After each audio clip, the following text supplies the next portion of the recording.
लोकसभा चुनाव से ऐन पहले प्रदेश में बीजेपी और जेजेपी का गठबंधन टूट गया। कहा जा रहा है कि दोनों दलों ने सहमति से अलग होने का फैसला किया है।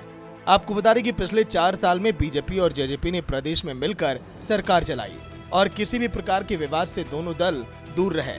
फिर ऐसे में आखिर कौन सी ऐसी वजह थी कि दोनों दलों के रास्ते जुदा हो गए, वो भी 2024 लोकसभा चुनाव से पहले। दरअसल 2019 लोकसभा चुनाव में बीजेपी ने प्रदेश की 10 सीटों पर शानदार जीत दर्ज की थी और बीजेपी 2024 के लिए भी बूथ स्तर पर काम कर रही थी। लेकिन प्रदेश में जेजेपी और बीजेपी के गठबंधन की सरकार चल रही थी। ऐसे में जेजेपी लोकसभा में भी 2 सीटों की मांग कर रही थी, जो बीजेपी का आला नेतृत्व मानने के लिए तैयार नहीं था। आइए अब जानते हैं कि आखिर बीजेपी और जेजेपी का गठबंधन टूटा क्यों। 2024 लोकसभा चुनाव में जेजेपी ने की 2 सीटों की मांग।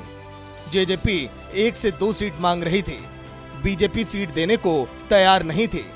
2019 में बीजेपी ने लोकसभा में जीती सभी 10 सीटें। लोकसभा चुनाव में सीट शेयरिंग पर विवाद, यानी साफ था दुष्यंत चौटाला की पार्टी 1 से 2 सीट हरियाणा में चाह रही थी, लेकिन बीजेपी की हरियाणा यूनिट ने आलाकमान को भेजी अपनी रिपोर्ट में जेजेपी को एक भी सीट नहीं देने की वकालत की थी और संभव था कि केंद्रीय नेतृत्व भी यही चाहता था।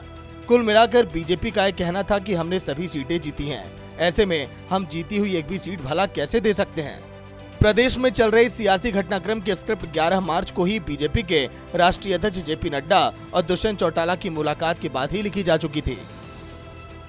अब जब मनोहर कैबिनेट ने इस्तीफा दे दिया और प्रदेश की कमान नायब सैनिक के हाथ में आ गई है, तो देखना दिलचस्प होगा कि प्रदेश की राजनीति किस करवट बैठती है। ब्यूरो रिपोर्ट, सूर्या समाचार।